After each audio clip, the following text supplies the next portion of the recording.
गणेशोत्सव 2025 बदलांचा आणि नव्या सुरुवातींचा. या वर्षीचा गणेशोत्सव मुंबईसाठी अनेक नवीन आणि रोमांचक घडामोडी घेऊन येतोय.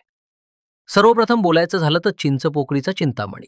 यंदा सिद्धेश दिघोळे घडवणार आहेत, जे पहिल्यांदाच ही जबाबदारी पार पाडणार आहेत.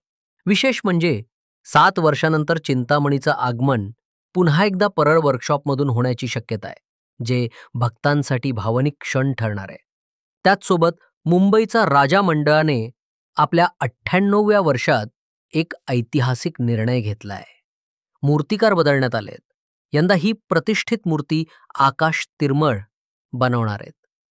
हे त्यांचं पहिलं मुंबईचा राजा प्रकल्प असून संपूर्ण मुंबई त्यांच्या मूर्तीच्या प्रतीक्षेत आहे. यावर्षी आणखी एक लक्षवेधी पुनरागमन घडत आहे.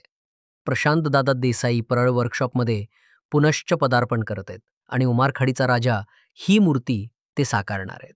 तसंच साकीनाक्याचा महाराजा यावर्षी बनवणार आहेत प्रसिद्ध मूर्तिकार कृणाल दादा पाटील, ज्यांचं काम संपूर्ण मुंबईत नावाजलेलं आहे.